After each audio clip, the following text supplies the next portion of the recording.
Hey everyone, before we get into the video today, I just wanted to let you know, since this is Preparedness Month, Morgan over at Rogue Preparedness is putting together a roundup of a bunch of us different YouTubers, preparedness YouTubers, and each day this month we'll be putting out a different video. Each channel will be putting out a different video. Now, I've got all of the different YouTubers listed in the description below, but Morgan's also going to be putting a playlist together. Makes it a whole lot easier so you don't have to jump around to each individual person's channel every day. Just go over to Rogue Preparedness, check out the playlist, and see what's new. This video is with me and Brian, and we're talking about mental preparedness or, the survival mindset. And then later on this month, I've got another one where I'll be talking about water purification. There's quite a few other ones, in this over the course of this month. Like I said, every day there's going to be a new video coming out. So make sure check out all the different YouTubers in the description below. There's probably quite a few you already know. Maybe there's a few that you don't, but all really good channels. And then, like I said, Morgan's got a playlist that she put together, and I'll make sure and leave that in the description as well. Makes it really easy for you to just check out what all the different videos are. So at any rate, with that, let's go ahead and get into this video talking about mental preparedness and the survival mindset. Oh my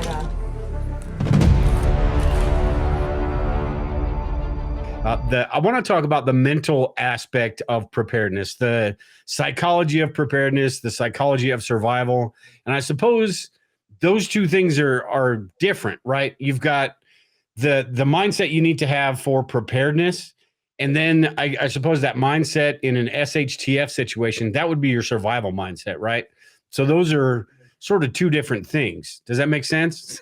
I think it's all your survival mindset. Why do you take a bunch of time and effort to sit around and make videos, read shit, stock up on beans and figure out how how many flashlights you can stuff into your pocket that you carry every day with your pocket knives and all that? It's all done out of survival. Why do you do that? You do that out of fear. So, yeah, if you didn't have a fear or worry or concern about anything, you wouldn't do any of that. You'd walk around with, flip flops and shorts and your head in the clouds, being some Karen out here in California. Yeah, there's quite a few of those too. Yeah. Oh yeah, there's the entire city full of them. Yeah. Well, I think there's sort of, I get what you're saying right there, and I totally agree. But I think there's two different aspects of it. When you're thinking about preparing and that mental aspect of it, you got to sort of, and the same applies to a survival and SHTF situation. But an SHTF situation is where you implement all the stuff you did beforehand, right? As you prepare, you're learning about how to handle different situations. You're even going to the range, right? You're training yourself. That's the mental aspect of preparedness, right? And survival, because you're training yourself to make sure that when a situation like that does arise, you're gonna, it's almost gonna be hopefully second nature to you, right? Well, So there's a lot of pre-planning that goes into it. Well, that's what preparedness is, right? Preparedness is everything that you do up until something happens. Then everything after something happens is survival. Yeah. I think that's just by definition of what happens. Yeah, that's true. And there's, when you're, with preparedness and with survival, there's lots of things as far as situational awareness, operational security, things like that that go into it that I think is more important than, and I'm not trying to say that I got to struggle. I'm trying to not say that supplies aren't important, because they are, but there's a lot of things that are going to be more important than just the supplies that you have. Because if you know how to navigate a situation, then maybe you don't need that, or the odds that you may not need that gun or that weapon or something like that are increased if you can, handle a situation, navigate a situation where it doesn't come down to, combat, where you can get through that. Well, when you have violence involved, there should be an escalation of force, right? That's what you hear cops. Did they use their less than lethal? Well, part of less than lethal is like trying to figure out how to de-escalate it using verbal judo and stuff like that, de-escalating the situation. So everybody's like, oh, of course. Well, you should have your firearms, because at the end of the day, once you get to the point where nothing else has worked and there's a threat to your life, that's when you get into the firearm thing. That's where when we look at the Doomsday Prepper show, and you have like that episode where no, we don't need guns. Well, okay, you don't think you need guns, but everything else fails, and somebody's going to kill your family, take your stuff, do whatever. You know, there's I think when I was working in diplomatic security, it was called preventing imminent and grave danger to yourself and others. When everything you've done isn't going to prevent imminent and grave danger to yourself and your family members, well, that's when you may have to, you know, go to your to your firearms or whatever. But you should have options ahead of that. You know, like if you carry a firearm and you don't carry mace, you know, or pepper spray or something like a good quality stuff, you're probably wrong. Right. Yeah. You need to inject something, have the ability to inject something in there that's appropriate to the use of force that's needed.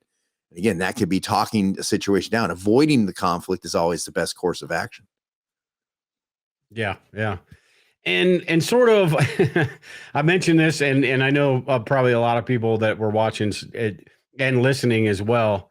I let that troll or bot or whatever the hell it was last week sort of get the best of me, and that is a perfect example of what not to do in a situation, because that is, with being live right here, it is sort of a live, it's a stressful situation when things don't go the way that you want them to go, and you're trying to do things on the fly, and even you were getting a little bit upset with me, like, just freaking just quit it, just leave it alone, forget about it. I've been working on it. I've been working on my head for a long time now, right? So it's not a fair, you know, it's not a fair equivalency, right? Like, this is something I've had to do to work on my PTSD nonsense. But at the same time, right, there's only one person in the world that you can control. You can't control what other people do. You can only control yourself. And if you allow yourself, and of course, anger and, you know, worry and all that stuff, it's normal. It's human. It's part of the human equation. You can't get out of the way of it, but you can work on minimizing its impacts on you, right? Because you can't control other people. You can only control yourself. And remember that control that you're talking about, what we're dealing with is you're dealing with the central nervous system, the sympathetic nervous system response, right? Fight or flight, typically in that, you know, you have freeze in there as well, right? So what you're trying to overcome when you're trying to manage that is you're trying to overcome a sympathetic nervous system response, the human condition. It's the instinct that is born in all of us to survive. And that part of that is, oh, you did something that I'm taking as a threat. I'm going to get, because what happens when you get pissed off? You know, you blow up, then you get angry, like, oh, I'm ready to fight. Well, it's trying to maintain your rational mind and trying to pull that out of it, because the more you have a sympathetic nervous system injection, the more you have adrenaline injected, the more you have that central nervous system going on, the less your rational mind makes rational thoughts. The emotional mind, which is where your sympathetic nervous system is much more powerful than your rational mind.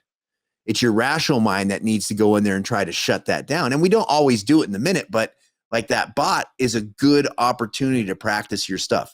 Whenever you go out and someone pisses you off, or you find yourself getting nervous over something silly, back out of it and say, you know, and you might not catch it in the moment, right? You don't, it takes, this stuff takes practice, but when you find yourself getting bent out of shape, you go, hey, you know, who is me getting bent out of shape affecting?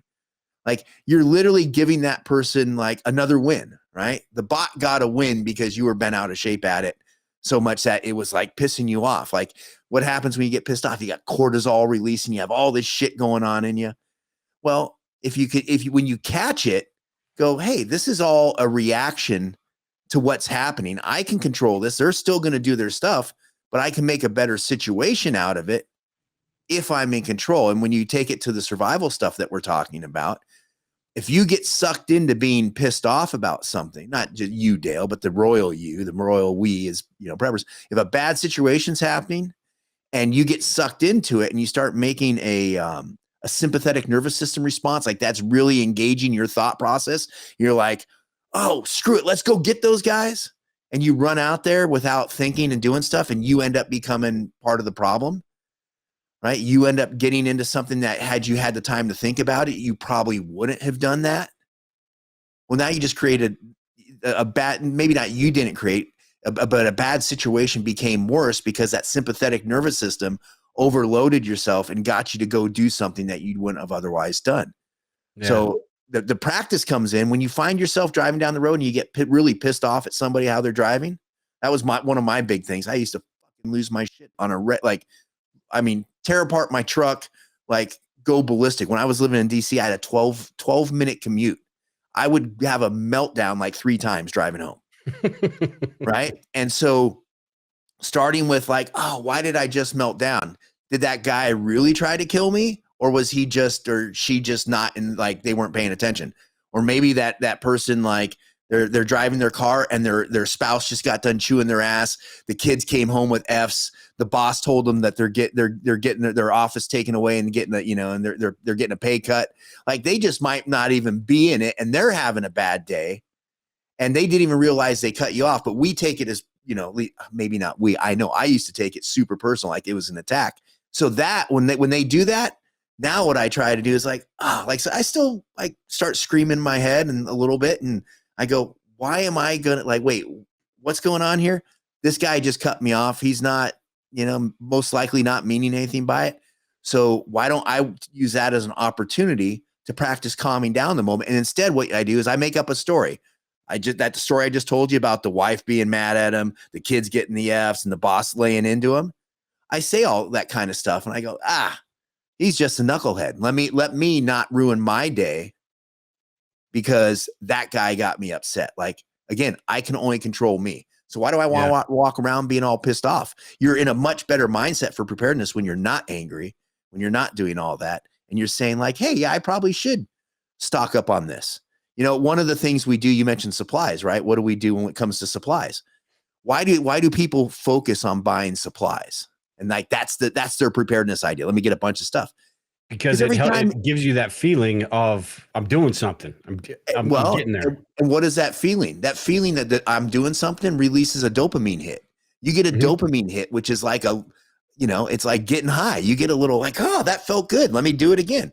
It's like, why do people do blow and meth and everything else? Oh, that felt good. Let me do it again. Right. And so let me go buy some more shit. It's a dopamine release, right? So figuring out how to give yourself a dopamine release by congratulating yourself and saying, hey, I went and learned something today about something I want to buy. It's resetting the narrative on that in our head. And I think that's a lot of what preparedness is. But when it comes to survival stuff, getting a hold of your emotions, I learned this when I was a paramedic for years, when I was working overseas, like when stuff would happen, it would be like, most people would be just like it would like ducks on a morning glass on the water. Just everything's just calm. Like people weren't losing their mind. People weren't going crazy. And the minute something did happen and people started getting emotionally invested in it, you took yourself out of all your good responses. So super important. Use traffic, use whatever it is, but try to work on that. And over time, it takes a long time to do it. But over time, you'll find yourself getting on top of that stuff. So when things happen, you don't necessarily go down that emotional rabbit hole, or when you catch yourself going down it and you pull yourself out a lot sooner. Yeah. And I think that's the most important part, especially for me, is the being conscious about what the state of mind that you're in. If you can catch yourself while you're there, you can pull yourself back. You can stop and just rethink. What is that? Speaking of stop, there's an acronym. Is it sit, think, observe, and plan, something like that? Yeah, that's a good one. I mean, I don't know if that's exactly it, but that's a good one. I just made that all up. So I like it. I think you should put that in the bug out location, one of your new videos. But that is whether you're talking about preparedness, like say something on the news got you all ramped up, or you just noticed you had to throw away a whole bunch of food because it's expired, and you get that tense feeling. It applies there as well as in an SHTF situation. Something's about to go down. Something is going on. The more you can think about something, the better off you're going to be able to handle that situation. And that also goes into the prior planning. The more you've trained, the more you've run through different scenarios in your mind about what could happen in this situation, what could happen in that situation, the better off you're going to be. So the mental part of preparedness is huge. Well, that's what it is, right? The supplies aren't, but it's huge. It's the mental preparedness, I think, is the majority of it, right? When it comes to Hmm. capability, you have when it comes to your ability, you have three things that funnel into it, right? On your capability to do things. You have mindset, ability, and luck. We know what luck is. It's good or bad. You can't change it. It is what it is. Mindset's what's in your head and how you, and this is what we're talking about now. But then you have your ability, right? That's your knowledge, skill, and resources. So if you look at those five, so it ends up being sort of five things.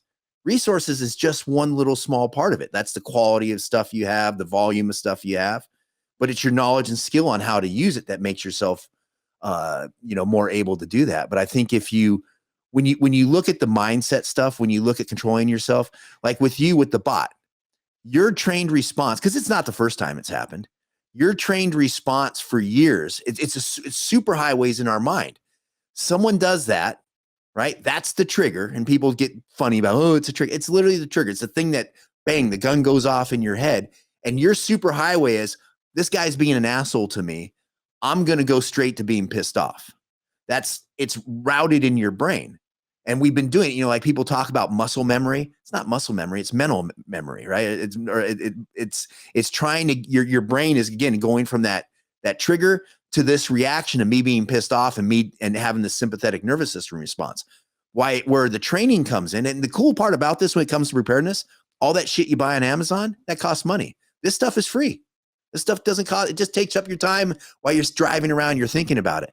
So you say, hey, when something happens and I get angry, think about something that makes you angry so you can kind of feel it in your body a little bit and start getting pissed off and say, hey, instead of getting angry, I'm going to say, hey, how can I deal with this situation better? And come up with different ways where you could be positive instead of going, oh, I'm going to be angry, go, oh, how could I deal with this? And then come up with some solutions. That's situational awareness. Because what are you getting situationally aware for? Is how you react to a situation. We always think about situational awareness as all the information we're taking in. A lot of it is understanding the information that's getting sent to us by how we'll respond and working on that. Again, it's free training. Mental shit. That's why I like the Mind for Survival stuff. Mental is all free. Just takes your time and willingness to go, hey, maybe I need to work on myself a little bit. And we all do. Yeah. And it's the training and all that. And we could honestly spend hours on this. That's what you do at your website. But I'll just end it on this. It is the training and stuff, because like a gun in your hands, because of the training you've had, is different than a gun in my hands. A wrench in the hands of a mechanic is completely different in the hands of me. I can do some things because I've learned some things, but a mechanic, my son, for example, can tear apart a car down to the last bolt and put it back together. So it's all that mental stuff that really does matter in preparedness, more than, yes, the supplies are important. Yes, the gear and all that stuff is important. You need those tools to be able to help you, but that's exactly what they are, is they're a help. And using your son as an example, right?